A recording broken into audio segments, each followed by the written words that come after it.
Musa Anter 29 sal berê li Diyarbekirê êrişek çekdarî de hatibû kuştin. Komala Rojnamegerên Dicle û Feratê li taxa Sêrantepe ciyê ku Anter hatibû kuştin, bernama yadkinê li darxistin. Beriya ku bername dest pê bike, polîsan nehêşt bîranînê de wêneyê rojnameger Ferhat Tepe bilind bikin ku Tepe jî weka Musa Anter ti salê notê de hatibû kuştin û ew peyamnêrê rojnameya gundemê bû. بمناسبة 29 سالڤگرا آپ موسا ام آپ موسا و شخص وی ده همو شهیدن چاپمنی ببیرتینین.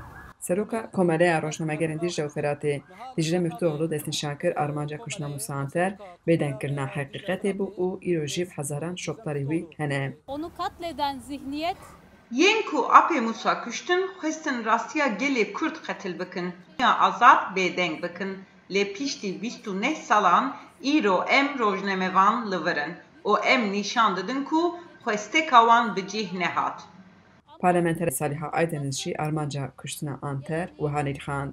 Api Musa'nın Apê Musa rastiyan da anî ziman. Bi kuştina wê xwestin ku têkoşîna azadiya gelê Kurd têk bibin. Lê îro em dibînin ku têkoşîna gelê Kurd ya ji bo azadiyê û mafan wek roja yekê zindî ye. Serokê Komala Rojnamegerên Dicle û Feratê Serdar Altan jî îfade kir ku qedexekirina wêneyê Ferhat Tepe divê çalakiyê de nikarin kuştina wan jî bidin ji bîr kirin.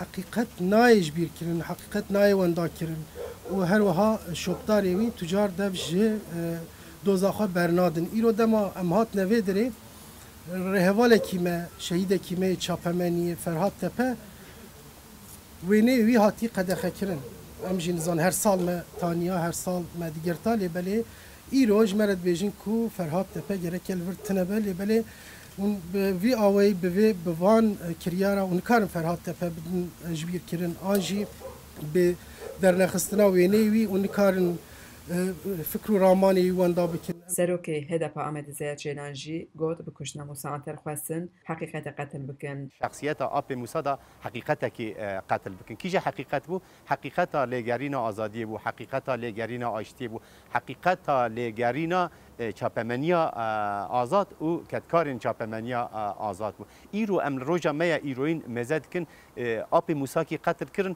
لب هزارا خودی پینوسا آپ موسی لحقیقت چاپمنیا آزاد یا آپ موسی خودی درد کردن او وی کبن شوپیه ددن مشاندن Piştî axapnan kulîlka danî ciyê ku Musa Anter hatibû kuştin. Heman peşdar piştî vê daxuyanî çûn gundê Stilîlya navçeya Nisêbînê ku gora Musa Anter li derê ye. Di gel ku Wilayeta Mêrdînê hemî çalakiyan li bajêr û navçeyan ji bo bazar rojan qedexe kirbû, bername bîranînê li ser gora Musa Anter de to astengiyek derneket. Bi beşdariya rojnameger û parlamenterên HDP, Apê Musa li hewşa mala xwe li ser gora xwe hate bîranîn. Xecî Can Farqîn, Dengê Amerîka, Diyarbekir.